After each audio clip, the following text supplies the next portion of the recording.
God bless po. Nag-aabang na po kami ni Aya ng tricycle para papunta ng bayan. At saka church. Maaraw po ngayon. Doon tayo sa kahit kabila mo. Lilipat po kami ng pesto. Oo, mainit. May sasakyan mo. Tapos tatagin ko.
Yan, dami pong nagtitinda.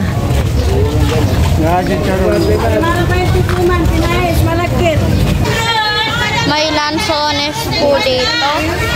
Bibili po si mama kasi nagre-request po ako. Ayan, dami pong lansones. Tsaka may dalandan din po. Namimili na po si mama. Mamaya, marami na ka nang binigay sa inyo. Hindi, mamaya doon. Mamaya. Ang lalaki po ng mga lansones. Pauwi na po kami ni Aya. Nasa tricycle na. May manok po dyan.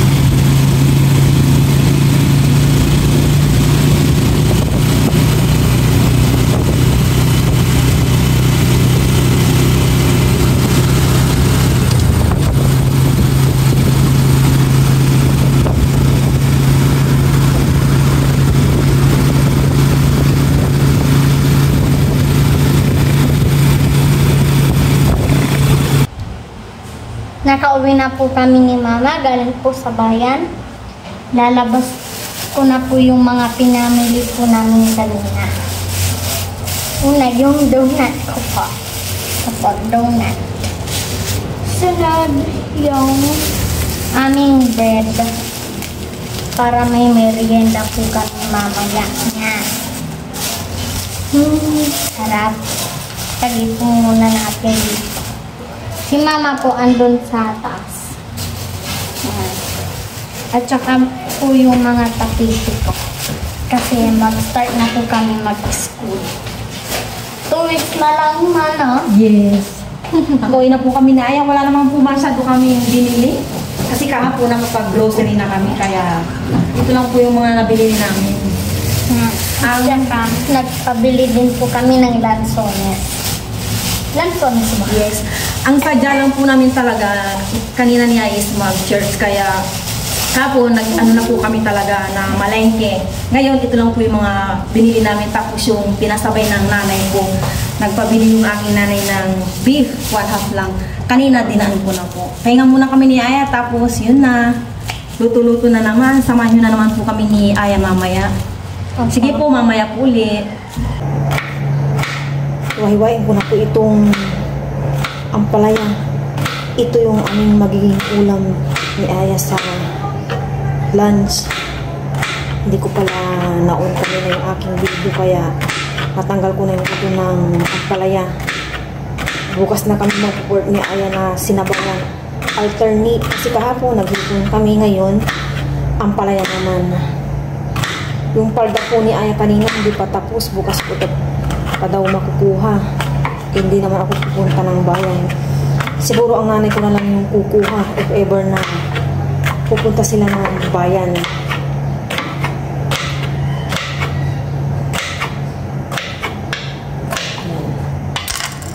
Babad ko siya sa tubig na may asin, and then after neto, bababad din ako ng aking mga labahin. May kasalang na akong kanin dito. Lutuin ko lang itong kanin, saka ako magbababad ng mga labahan. After ko naman magbabad, yung magluluto na ako nitong ampalaya with egg. Ang ating maglulutuin. Ito naman yung lunch namin ngayon. Ito muna, alternate. Saka last na muna siguro yung pagbili ko ng pork, kasi may balita na may sakit yung mga ngayon, baboy. Kaya iwasan muna namin kaya mag-ulam ng mga pork. Yung binili kong kahapon, stock namin for 1 week. Last na muna siguro yun. Layo muna kami sa pork, more on fish muna kami. Para iwas sakit, kung ano man yung sinasabi ko ng sakit ng baboy. Saya po nandun kila nanay ko. Sikipaglaro daw siya.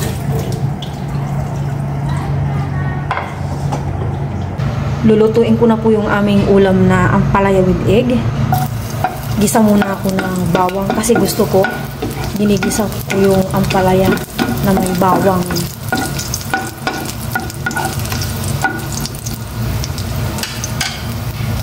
Tapos itong sibuyas naman.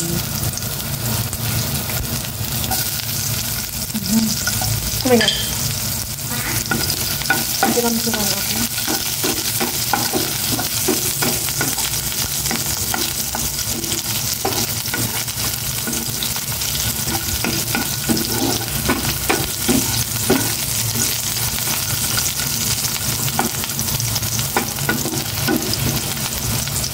Ilagay ko na rin itong ampalaya.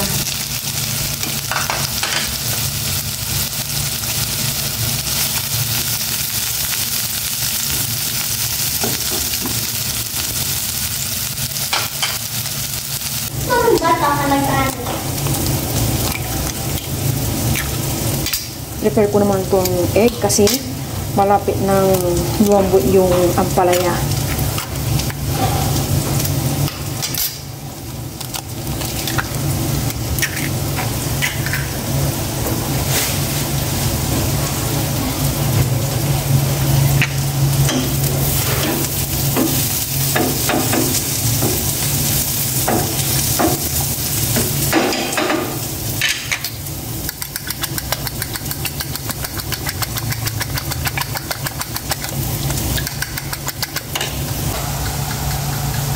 Yan po si Aya.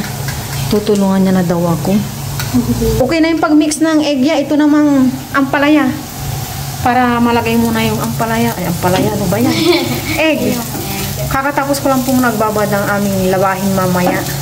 Pero baka i-handwash ko na po yun at hindi ko na i-washing. Parang tinatamad akong ilagay sa washing pa.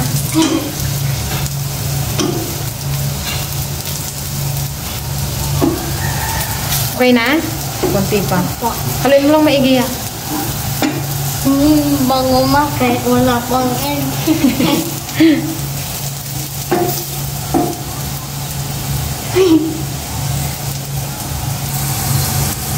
lalagay na po ni Aya itong egg. Kalat mo na. Ganito natin Ganyan, para ganyan. may ano, Oo. para may egg yung iba. Ayan, simutin po natin para hindi po masayang. Kasi ang mahal-mahal po ng egg ngayon. Kaya simutin po natin yung maigi.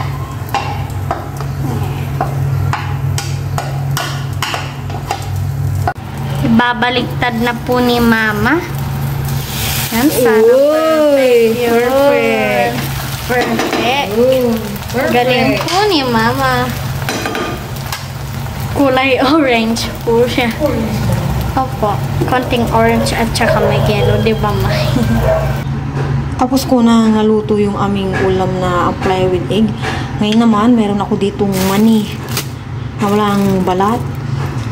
I-fry ko po siya or isasangag. May na po yung nilagay kong cooking oil. Ilalagay ko na po itong bawang. And then yung dalawang siling na buo.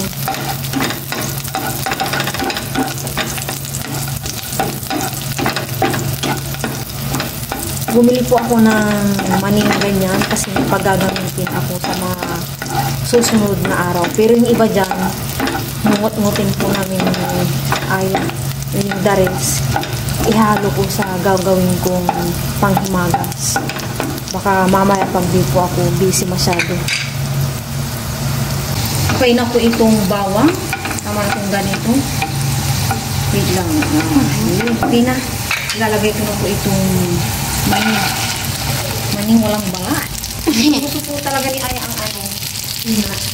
Opo. Halo-haloin po natin. Sige, haluin mo.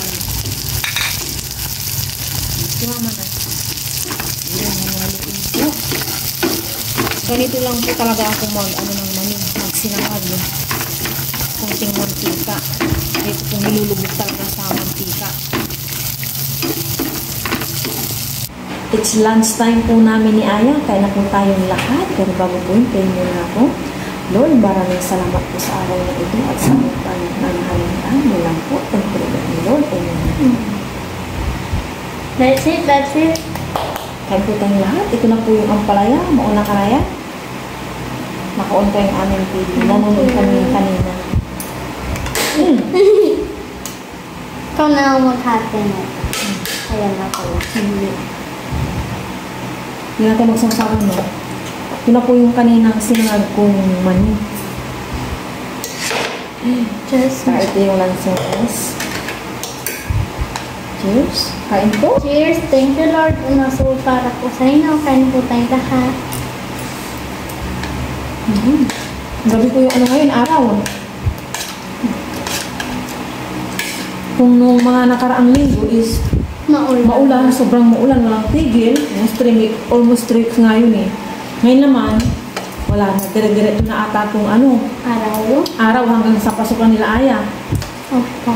Mangingitim na naman po ako.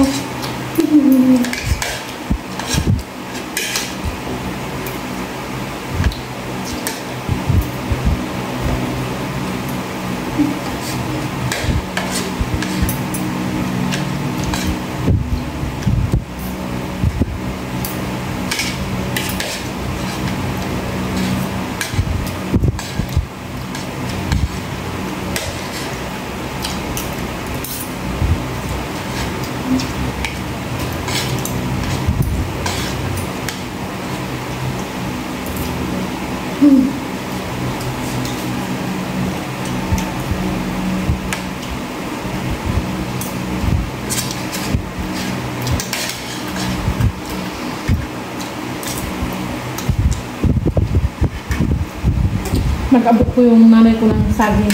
Sa ko kami na Aya.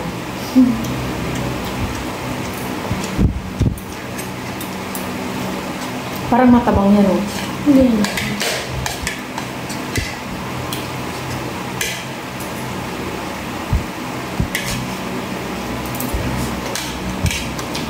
Kainin mo ito yan. Ano yung abot mo? Yung ito kasi mabaya. Kainin mo. Kaya mo yan. Bakit ang pait ng ampalaya mo?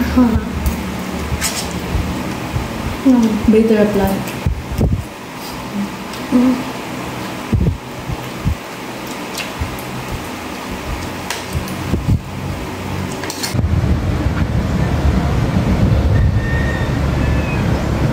Magpo 4 o'clock na po ng hapon pero grabe po yung init ngayon. Hindi na po talaga umulan.